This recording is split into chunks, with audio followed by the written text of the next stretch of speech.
Bonjour à tous et bienvenue sur Web3 Pulse, votre rendez-vous quotidien pour décrypter l'actualité de l'économie numérique. Pas de blabla, pas de sponsor, juste de l'info claire et indépendante. Ici on est entre passionnés et ça fait du bien.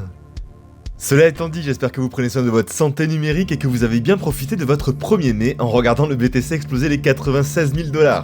Aujourd'hui, vendredi 2 mai 2025, un programme dense et stratégique pour finir la semaine. Avec Tether qui dévoile des bénéfices records, Ripple qui nous tente un coup d'état sur Circle, Visa qui lance à son tour une carte stablecoin, Binance alerte sur des faux tokens et un stablecoin spécial gaming qui démarque sur Sweeplay.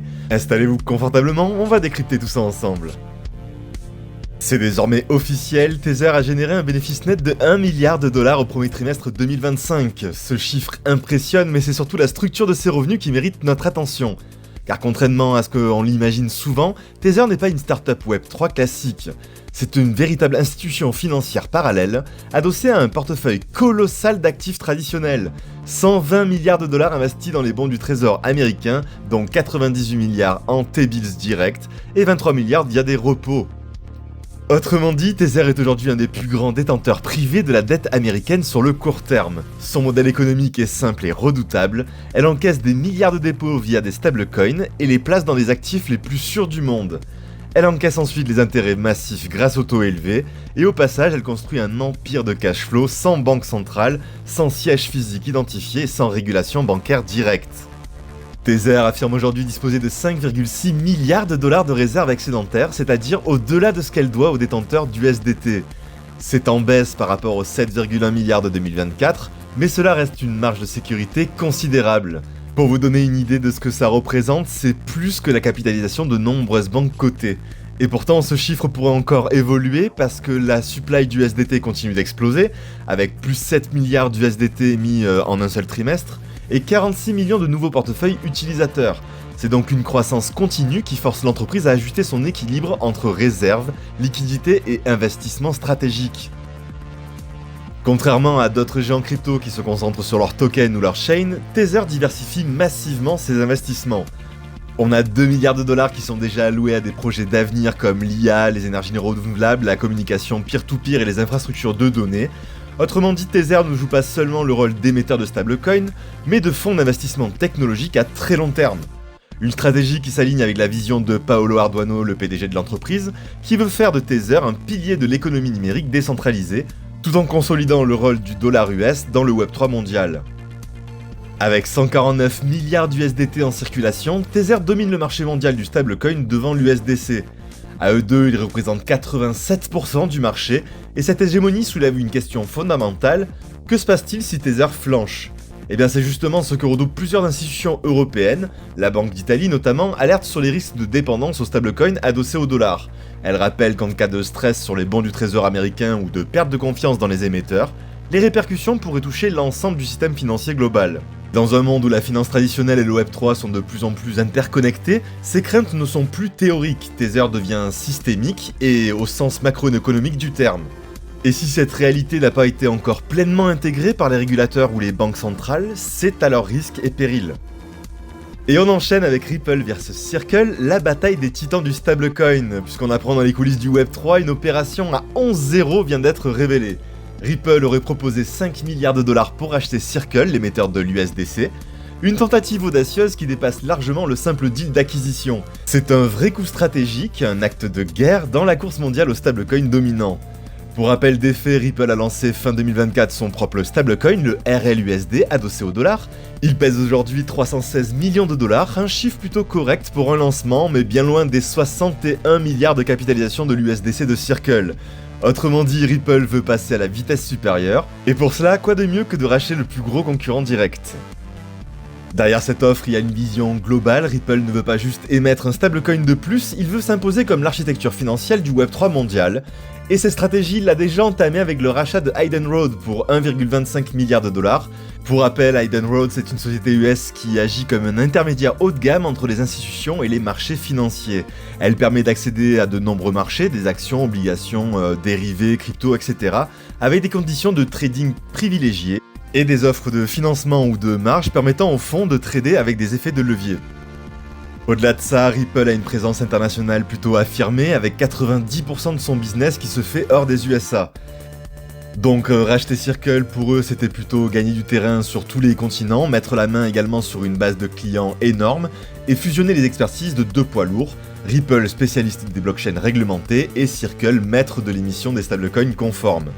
La fusion aurait pu donner naissance à un nouveau géant capable d'unifier DeFi, TradFi et paiement cross-border.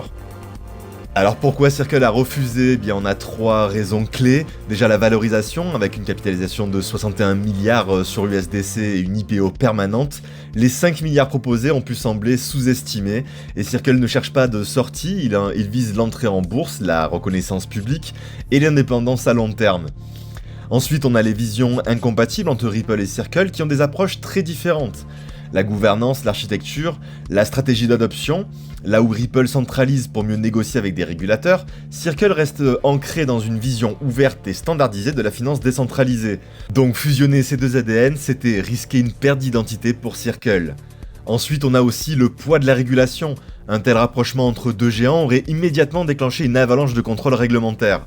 Dans un climat actuel où chaque mouvement est scruté par les régulateurs US, européens et asiatiques, cela aurait pu freiner toutes les opérations pendant des mois, voire des années. Ce qui se joue ici, ce n'est donc pas juste une guerre d'ego, c'est la définition de ce que doit être un stablecoin dans le monde de demain. Circle croit à un stablecoin régulé, standardisé, neutre, à mi-chemin entre les monnaies fiat et les actifs crypto. Elle veut faire de l'USDC le dollar numérique universel, en s'intégrant au système bancaire classique. Ripple, elle, veut un stablecoin programmable, adossé à son propre réseau et utilisé comme une brique native d'une finance hybride entre blockchain publique et institutions financières. Donc loin d'être enterrée, cette bataille est probablement le début d'un affrontement à long terme, et les deux camps ont des cartes à jouer. Circle restera le leader incontesté en transparence et conformité, tandis que Ripple est un stratège agressif avec une énorme puissance de feu. Et surtout, cette tension reflète une tendance plus large, les stablecoins sont en train de devenir l'infrastructure de base de la finance mondiale, ceux qui contrôlent les routes USDT, USDC, RLUSD contrôlent les flux, et ceux qui contrôlent les flux contrôlent la finance programmable de demain. Allez, on poursuit, comme on l'a vu dans ma vidéo de mardi, Mastercard s'ouvrait au stablecoin avec OKX et Circle, et bien il n'aura pas fallu longtemps à son concurrent Visa pour franchir le pas en s'associant à Banks. Pour info, Banks est une entreprise fintech britannique spécialisée dans la solution de paiement en crypto-monnaie, notamment via des cartes de crédit crypto intégrées au réseau Visa et Mastercard. Cette semaine, c'est donc une étape majeure que viennent de franchir Visa et Banks. Les deux partenaires lancent une nouvelle carte de paiement adossée au stablecoin USDC. L'idée est simple et puissante, l'utilisateur dépense directement ses USDC depuis son portefeuille. Au moment du paiement, Banks convertit les fonds en fiat en temps réel, et le commerçant reçoit sa monnaie locale, l'utilisateur gardant le contrôle total. Résultat, rapidité, sécurité, simplicité, avec l'ergonomie d'une carte Visa classique, mais les avantages de la blockchain en coulisses. Ce modèle s'appuie sur des smart contracts, ce qui renforce la fiabilité des opérations et surtout il ouvre la voie à une adoption de masse. Pas besoin de convertir manuellement ces stablecoins, pas de frais bancaires traditionnels et une interface familière pour les marchands. Visa avait déjà tâté le terrain avec Circle et Solana, aujourd'hui avec Banks, déjà partenaire de MetaMask, la stratégie s'accélère. Et pendant que les stablecoins gagnent du terrain, les arnaques aussi. Binance tire la sonnette d'alarme, le 1er mai l'exchange a alerté sur la recrudescence des faux tokens, des projets copiés à la lettre près, des logos clonés, des contrats truqués et des faux partenariats annoncés pour tromper les investisseurs. Le piège est bien rodé, ces shitcoins frauduleux exploitent la notoriété de projets sérieux pour attirer les utilisateurs, avant de les piéger via airdrop, faux sites web ou rug pull déguisés. Binance recommande la prudence absolue. Vérifiez toujours l'adresse du contrat via des sources fiables comme CoinMarketCap, CoinGecko ou des sites officiels. Méfiez-vous des projets de la hype soudaine sans historique et utilisez des scanners de tokens si possible. Dans un marché en reprise, l'euphorie peut rendre aveugle et les escrocs eux le savent très bien. L'éducation et la vigilance restent la meilleure défense. On enchaîne direction le futur du gaming web 3 avec une annonce qui fait du bruit à la Sui Basecamp de Dubaï. Startup Playtron a révélé le Game Dollar, un stablecoin 100% dédié aux joueurs. Il sera utilisé sur leur console portable Sui Play X1 et dans leurs écosystèmes GameOS. C'est déjà bien plus qu'un simple jeton, le Game Dollar est programmable, conçu pour récompenser les comportements des joueurs, débloquer des contenus et activer des modèles économiques innovants pour les studios et marketplaces. Le token sera adossé à des bons du trésor US à court terme, garantissant une stabilité maximale tout en générant du rendement. Ce rendement, parlons-en, et pourra être ensuite redistribué sous forme de bonus pour fidéliser les joueurs ou motiver des actions précises dans le jeu.